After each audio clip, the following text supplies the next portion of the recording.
سلام مجدد، امیدوارم حالتون خوب باشه. امروز میخوایم در مورد لیوریج یا لوریج یا اهرم صحبت بکنیم. احتمالاً این کلمه رو زیاد میشنویم. توی این بازار یک اهرمی به شما میدن، یک آپشنی هست، یک خدماتی هستش که به تریدران میدن و اون لوریج هست. این لوریج یا لوریج یا اهرم، چون همش رو میگن دیگه، من همش رو استفاده میکنم که شما بدونین دقیقاً کدومه، اما اهرم استفاده میکنیم. این اهرم به ما چه کمکی میکنه؟ به طور مثال شما $100 پول دارین و مثلا نمیتونین سهامی رو بخرین، مثلا نمیتونین یه سهم بخرین، یک سهام تو آمریکا رو مثال میزنم، یا وارد معامله نفت نمیتونین بشین چون پول بیشتری لازم داره، مثال عرض کردم.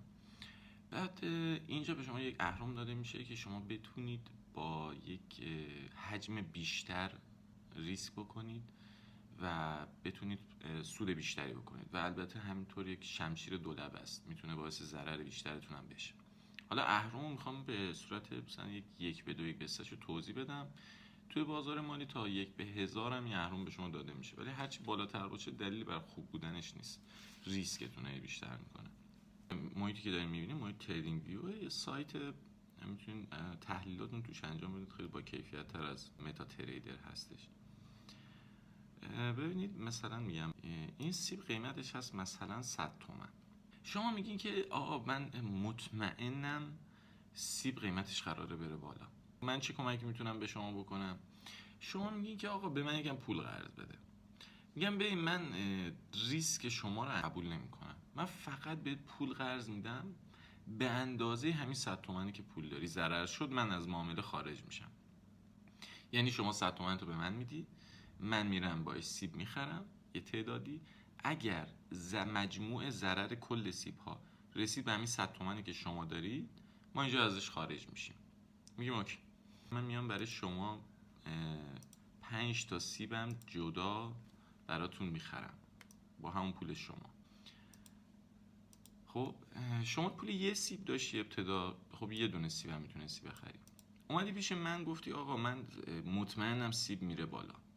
گفتی من به خاطر اینی که باغدارا نمیدونم تحریم کردن فلان کردن، آب امسال کم بوده، احتمالاً سیب کم میاد تو بازار، سیب میره بالا. من اومدم برای شما 5 تا سیب خریدم گذاشتم اینجا، ولی یه شرط براتون میذارم. میگم اگر این سیب ها قیمت سیب بشه 80 تومن، درسته؟ قیمت هر سیب بشه 80 تومن، اینا میشه هر کدوم 80 تومن دیگه، درسته؟ شما اگه ابتدای کار، باز دوباره برمیگردیم اول، شما اگه سیبه میشد 80 تومن، چقدر ضرر کرده بودیم؟ 20 تومن. اما اینجا اومدیم 5 تا سیب با من یک قولنامه نوشتین که آقا این سیبا ضررش با من.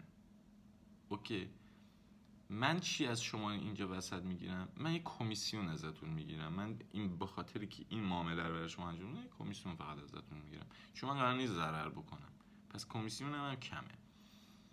بعد اینجا قیمت سیب میشه 80 تومن، یک دونه سیب میشه 80. شما اگه تو حالت اثبات یه دونه سیب داشتین 20 تومن ضرر کرده بود، اما اینجا شما 5 تا سیب خریدین و همه اینا هر کدوم شده 80 تومن. مجموع ضرری که ما الان اینجا داریم میبینیم، مجموع ضرر اینها، درسته، شده 100 تومن. اگر قیمت سیب به 80 تومن برسه، من تمام سیب ها رو میبرم میفروشم و 100 تومن ضرر میشه و این 100 تومن شما رو برمیدارم. این میشه لیوریج، یعنی اما اهرمی که به شما داده میشه.